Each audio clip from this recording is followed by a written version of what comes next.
Food journey சேனலுக்கு உங்களை அன்புடன் வரவேற்கிறேன். இன்றைக்கி நம்ம பார்க்க போகிறது டேஸ்டியான பால் கொழுக்கட்டை. வாங்க இது எப்படி செய்யுதுன்னு பார்க்கலாம். வீடியோக்குள்ளே போகலாம். இந்த மாதிரி 1 கப் மாவு எடுத்துக்கிறேன்.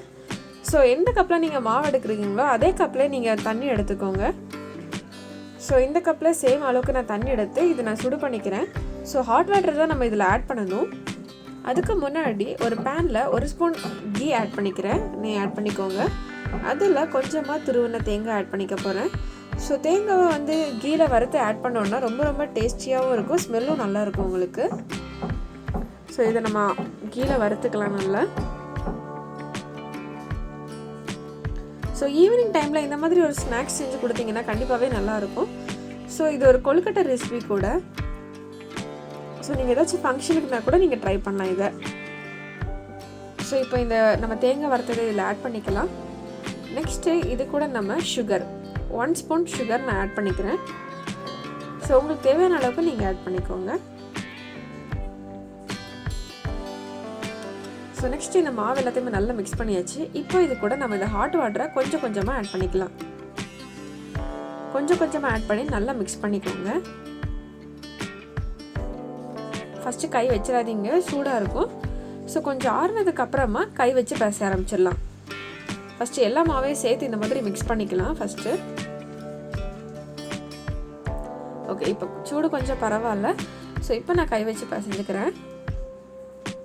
ஸோ இது இடியாப்ப மாவு தான், ஓகேங்களா. இடியாப்ப மாவு இல்லை அரிசி மாவு இருந்தால் கூட நீங்கள் எடுத்துக்கலாம். இப்போது இதை நம்மளுக்கு தேவையான ஷேப்பில் உருட்டி வச்சுக்க போகிறோம். ஸோ நான் இதை இன்றைக்கி பார்த்தீங்கன்னா உருண்டையாக தான் எடுத்துக்க போகிறேன். உருண்டை ஷேப்பில் பண்ண போகிறேன். உங்களுக்கு இந்த மாதிரி இல்லை நீளமாக எடுத்துக்கலாம், இல்லை சின்ன பால்ஸாக எடுத்துக்கலாம். இந்த மாதிரினாலும் உங்களுக்கு கம்ஃபர்டபுளாக இருக்க மாதிரி நீங்கள் எடுத்துக்கலாம். ஸோ இந்த சைஸில் நான் உருட்டிக்க போகிறேன். நான் எல்லா மாவையும் இந்த மாதிரி உருட்டிக்கிறேன்.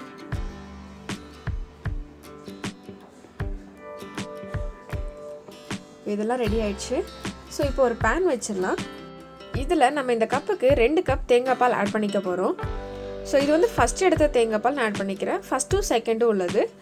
கூட 1 கப் மில்க் ஆட் பண்ணிக்கிறேன். நல்ல கட்டியான மில்க் தான் இது. ஆட் பண்ணிக்கலாம். இதெல்லாத்தையும் சேர்த்து நல்லா மிக்ஸ் பண்ணிட்டு கொஞ்சம் கொதிக்க விடணும்.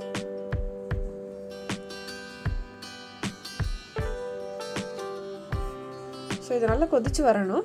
இது லைட்டாக கிளறி விட்டுக்கோங்க, அடி பிடிச்சிக்காமல் இருக்கிறதுக்கு. ஸோ நல்லா கொதிச்சதுக்கப்புறமா நம்ம வச்சுருக்கிற உருண்டை எல்லாத்தையும் இதில் ஆட் பண்ணிக்கலாம். ஆட் பண்ணிவிட்டு 10 மினிட்ஸ் லோ ஃப்ளேமில் வச்சு நம்ம கொதிக்க வைக்க போகிறோம். இப்போ இது நல்லா ரெடி ஆகிட்டுருக்கு. பார்த்தீங்கன்னா நல்லா தெரியும், நல்லா கொதிச்சு வந்திருக்கு. அந்த உருண்டை எடுத்து நீங்கள் உடச்சி பார்த்தீங்கன்னா தெரியும் இது வெந்திருக்கா இல்லையான்னு. இப்போ இது கூட நான் ஏலக்காய் தூள் ஆட் பண்ணிக்க போகிறேன். ஸோ நீங்கள் பவுடர் பண்ணி கூட ஆட் பண்ணிக்கலாம். நான் இந்த மாதிரி ஆட் பண்ணிக்கிறேன்.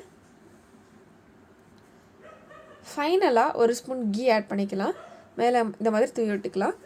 ஸோ நல்ல ஸ்மெல் நல்லாயிருக்கும், அதுக்காக மட்டும்தான். அவ்வளோதான், சுவையான பால் கொழுக்கட்டை ரெடி ஆயிடுச்சு. இந்த வீடியோ உங்களுக்கு பிடிச்சிருந்துச்சு அப்படின்னா மறக்காமல் ஃபுட் ஜர்னி தமிழ் சேனலை சப்ஸ்கிரைப் பண்ணிக்கோங்க.